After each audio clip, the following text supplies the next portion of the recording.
کچھ 60-70 سال پہلے کی بات ہے کہ امریکہ کے ایک ریڈیو اسٹیشن نے اپنے سامعین کو اطلاع کیے بغیر ایک ڈرامہ نشر کیا۔ اس ڈرامے میں مریخ سے آنے والی ایک خوفناک مخلوق زمین پر اترتی ہے اور پھر یہاں اپنا قبضہ جمانا شروع کرتی ہے۔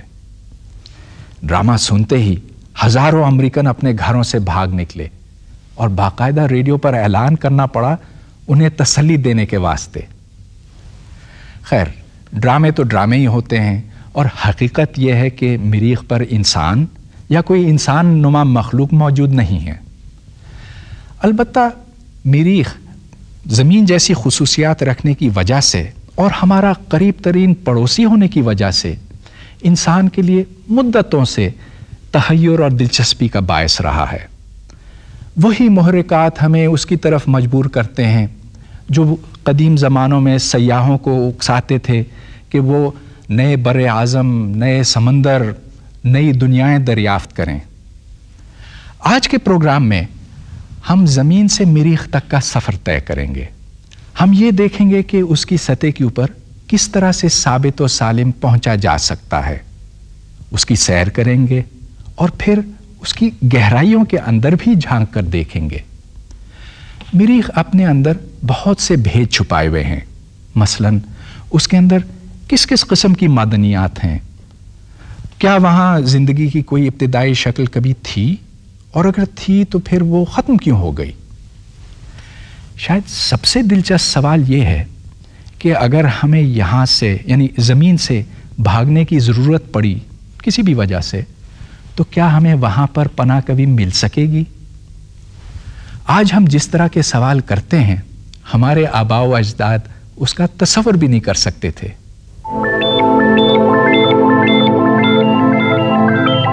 تقریباً 400 سال پہلے دوربین کی ایجاد کے ساتھ ہی مریخ خصوصی توجہ کا مرکز بن گیا۔ دوربین کی مدد سے یہ معلوم ہوا کہ مریخ ایک چھوٹا سا سرخ کرہ ہے جس کی سطح پر گہرے نشانات موجود ہیں۔ ان نشانات کی حرکت کا مشاہدہ کر کے یہ اندازہ لگایا گیا کہ مریخ اپنے محور کے گرد تقریباً 24 گھنٹوں اور 30 منٹ میں گھومتا ہے، یعنی ایک چکر کاٹنے کے لیے اسے زمین کے مقابلے میں 30 منٹ زیادہ درکار ہیں۔ چونکہ دوربین کی طاقت کم تھی اس لیے مریخ کے نقوش بہت واضح نہ تھے۔ اس سے طرح طرح کی قیاس آرائیوں نے جنم لیا۔ مثلاً بعض لوگوں نے یہ دعویٰ کیا کہ وہاں زمین جیسے بر اعظم اور سمندر موجود ہیں۔ بعض لوگوں کو وہاں زندگی کے نشانات بھی دکھائی دیے، حتیٰ کہ انسانی اشکال دیکھنے کا بھی دعویٰ کیا گیا، لیکن یہ صرف ایک ذہنی اختراع تھی۔ اسی طرح اطالوی ماہر فلکیات جوانی شیپرلی نے کہا کہ مریخ پر بڑے بڑے لکیر نما نشان موجود ہیں اور اس نے ان کو کینالی کا نام دیا، جس کا انگریزی میں ترجمہ کینال یعنی نہر بنتا ہے۔ اس مشاہدے سے اس سوچ نے جنم لیا کہ ضرور یہ پانی کی نہریں ہوں گی، لہٰذا مریخ پر کسی قسم کی زندگی بھی ہوگی۔ امریکی ماہر فلکیات پرسیول لوئل بھی اس خیال کا پرزور حامی تھا اور اس کا کہنا تھا کہ مریخ پر کوئی ترقی یافتہ تہذیب آباد ہے۔ افسانہ نگاروں کے لیے یہ آج بھی ایک پسندیدہ موضوع ہے۔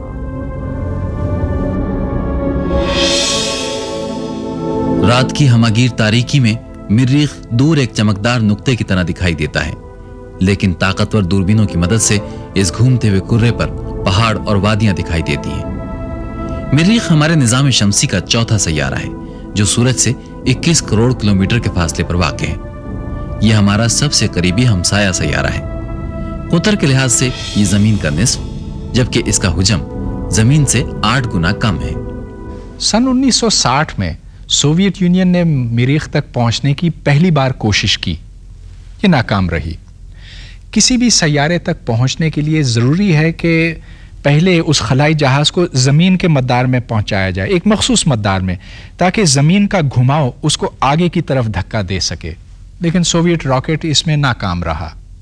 اس کے بعد کئی اور کوششیں ہوئیں، وہ بھی ناکام، لیکن ہر کوشش سے خلائی سفر کے تقاضوں کا بہتر اندازہ ہوتا گیا، اور پھر 2 سال بعد ایک سوویت جہاز مریخ کے پاس سے گزرنے میں کامیاب ہوا۔ اس کا کم سے کم فاصلہ 1,90,000 میل تھا، جس کے بعد وہ خلا کی وسعتوں میں غائب ہو گیا۔ امریکہ نے بھی شروع میں کئی ناکام کوششیں کی، پھر سن 65 میں اس کا ایک جہاز مریخ کے پاس سے گزرا اور اس کا کم سے کم فاصلہ 6000 میل تھا۔ اس کے بعد متعدد خلائی مشن بھیجے گئے، کچھ کامیاب کچھ ناکام، لیکن سائنسی مشاہدے کے لیے یہ کافی نہیں ہوتا کہ آپ کسی سیارے کے نزدیک سے گزر جائیں۔ اگر اس کا صحیح طور پہ مشاہدہ کرنا ہے اور اسے سائنسی نتائج برآمد کرنے، تو ضروری ہے کہ خلائی جہاز کو اس کے ایک مدار میں پہنچایا جائے۔ یہ خلائی جہاز جس کا وزن 5000 پاؤنڈ سے زیادہ تھا، اسے 25 ستمبر 1992 کو مریخ کے مشاہدے کے لیے روانہ کیا گیا۔ یہ خلائی جہاز ایک راکٹ پر نصب تھا جو ایک 12 منزلہ عمارت جتنا اونچا تھا۔ اس راکٹ کے کئی مراحل یعنی سٹیجز تھے۔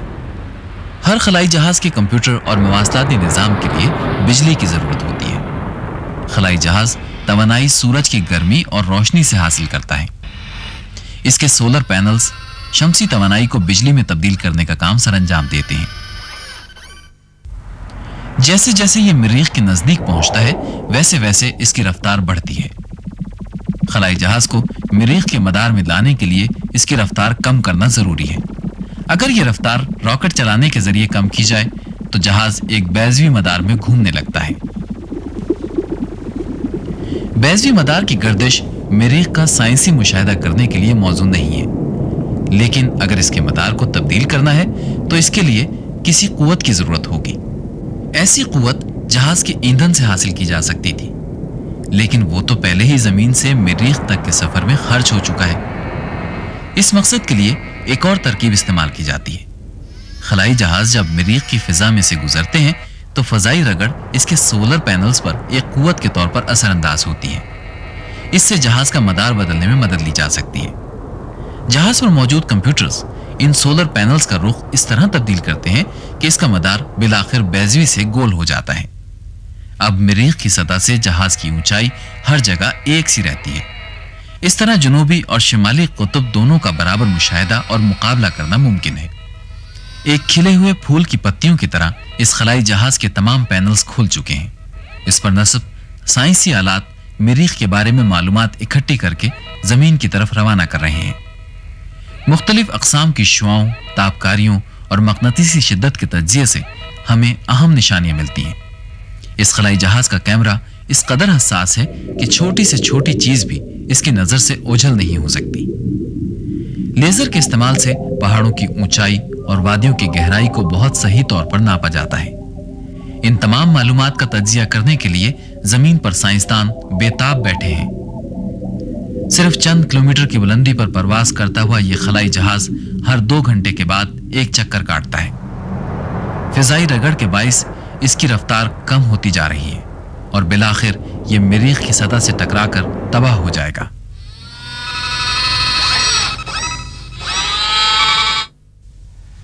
مریخ کے گرد گھومنے والے خلائی جہازوں سے ہم نے بہت سی قیمتی معلومات حاصل کی ہیں، جن سے ہم یہ اندازہ لگا سکتے ہیں کہ یہ سیارہ کب اور کیسے وجود میں آیا۔ آج سائنسدانوں کا خیال ہے کہ مریخ، زمین اور تمام دوسرے سیارے اسی وقت بنے تھے جب 4.5 ارب سال پہلے ہمارے سورج نے اپنی زندگی شروع کی تھی۔ یہ زمانہ شہاب ثاقب کی شدید بمباری کا زمانہ تھا۔ شہاب ثاقب یعنی میٹیورائٹ جب زمین یا کسی سطح سے ٹکراتا ہے تو وہاں گڑھا بنتا ہے۔ چنانچہ کسی سیارے کی عمر کا اندازہ آپ یوں لگا سکتے ہیں کہ وہاں جتنے زیادہ گڑھے ہوں گے اتنا ہی زیادہ وہ پرانا ہوگا۔ آپ مریخ کو جب اوپر سے دیکھتے ہیں تو نہ صرف شہاب ثاقب کے گڑھے لیکن آپ کو آتش فشاں پہاڑ بھی دکھائی دیتے ہیں۔ ان سے جو لاوا پھوٹا ہے اس کا تجزیہ کر کے آپ یہ اندازہ لگا سکتے ہیں کہ زیر سطح کیا کچھ ہے۔ پھر ایک اور انتہائی دلچسپ بات، تیز بہتا ہوا پانی ہمیشہ کے لیے اپنے نشانات چھوڑتا ہے، چنانچہ ان نشانیوں کی تلاش بہت اہم ہے۔ غرض یہ کہ اگر آپ مریخ کی سطح کو باریک بینی کے ساتھ دیکھیں تو بہت کچھ سیکھا جا سکتا ہے۔ خلائی جہازوں نے مریخ کے مدار میں پہنچ کر اس کی عرضی ساخت کا تعین کیا ہے۔ مریخ کے شمالی نصف کرے میں کئی نمایاں نقوش نظر آتے ہیں، مثلاً بہت سے آتش فشاں پہاڑ، گڑھے اور ایک عظیم شگاف زدہ وادی جو میرینرس کے نام سے جانی جاتی ہے۔ یہ تمام نقوش مریخ کی سطح پر موجود ایک بہت بڑے ابھار پر واقع ہیں جو تھارسس بلج کہلاتا ہے۔ آج کل ہم کمپیوٹر گرافکس کی مدد سے ان نقوش کو زیادہ واضح کر کے دیکھ سکتے ہیں۔ مثلاً یہ میرینیرس وادی کا ایک سلسلہ ہے جو 400 کلومیٹر پر محیط ہے۔ اس حصے کی چوڑائی 600 کلومیٹر ہے اور گہرائی 7 کلومیٹر ہے۔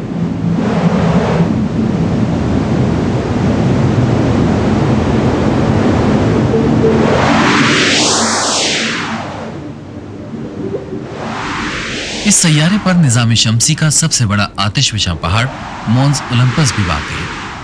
اس کی اونچائی 26 کلومیٹر ہے جو ناگا پربت سے دوگنی ہے۔ مریخ کی سطح کے 2/3 شمالی حصے پر شہاب ثاقب کی بمباری کے اثرات دکھائی دیتے ہیں۔ نظام شمسی کے ابتدائی زمانوں میں شہاب ثاقب بہت کثیر تعداد میں موجود ہوتے تھے۔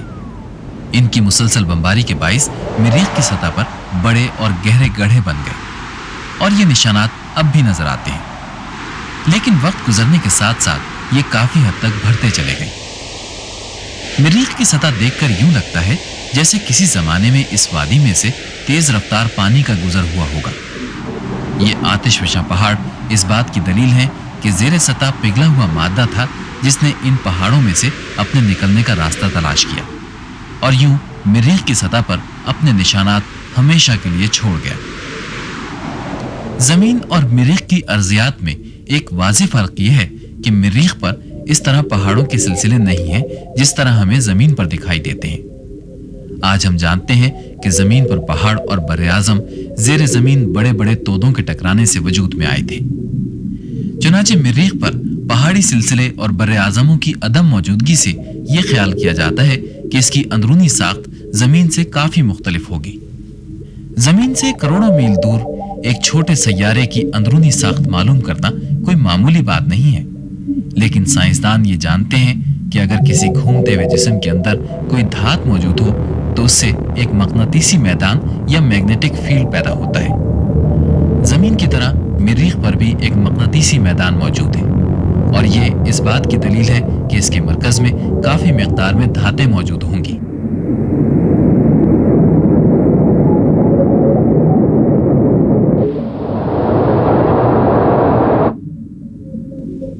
خلائی جہاز پر نصب سائنسی آلات نے ہمیں اس سیارے کے درجہ حرارت، ہوا کی رفتار، سمت اور فضائی دباؤ کے بارے میں معلومات فراہم کی ہیں۔ موسم گرما میں زیادہ سے زیادہ درجہ حرارت 17 ڈگری سینٹی گریڈ ہے، لیکن عام طور پر یہاں شدید ٹھنڈ ہوتی ہے اور درجہ حرارت -33 ڈگری سینٹی گریڈ کے لگ بھگ رہتا ہے۔ مریخ کی فضا میں 95% کاربن ڈائی آکسائڈ، 2.7% نائٹروجن، 1.6% آرگن اور صرف 0.2% آکسیجن پائی جاتی ہے۔ جب مریخ سورج کے قریب تر ہوتا ہے تو جنوب میں موسم بہار اور موسم گرما میں گرد کے بڑے بڑے طوفان پیدا ہوتے ہیں جو پیلے بادلوں کی طرح دکھائی دیتے ہیں۔ یہ زبردست طوفان مریخ کے پورے کرے کو اس طرح ڈھانپ لیتے ہیں کہ اس کی سطح مہینوں تک نظر نہیں آتی۔ مریخ کے مدار میں گھومنے والے خلائی جہازوں سے یقیناً ہم نے ادھر کے پہاڑوں، وادیوں اور موسم کے بارے میں بہت کچھ سیکھا ہے، مگر کچھ سوال ایسے ہیں جو زیادہ تحقیق اور زیادہ جستجو مانگتے ہیں۔ مثال کے طور پر مریخ اور زمین کی ساخت میں کہاں تک فرق ہے اور کہاں تک مماثلت؟ پھر جن ارتقائی مراحل سے یہ گزرے تھے وہ مختلف کیوں ہیں؟ ہم یہ بھی جاننا چاہتے ہیں کہ مریخ کی سطح کے نیچے کون کون سے معدنیات ہیں جو ہم اپنے مقاصد کے لیے استعمال کر سکتے ہیں۔ اب ظاہر ہے کہ ان سوالات کا جواب دینے کے واسطے ہمیں وہاں تک پہنچنا ہوگا، ادھر کی مٹی، پتھر اور چٹانوں کا تجزیہ کرنا ہوگا۔ یہ ایک بہت مشکل کام ہے اور کئی خلائی مشن جو مریخ تک بھیجے گئے تھے اس کوشش میں تباہ ہو گئے۔ پھر سن 76 میں ایک امریکی خلائی جہاز وائکنگ کچھ سائنسی آلات لے کر پہنچا وہاں پہ اور اس سے بہت اہم معلومات ہمیں حاصل ہوئیں۔ البتہ جو سب سے کامیاب مشن رہا ہے آج تک اس کا نام ہے مارس پاتھ فائنڈر۔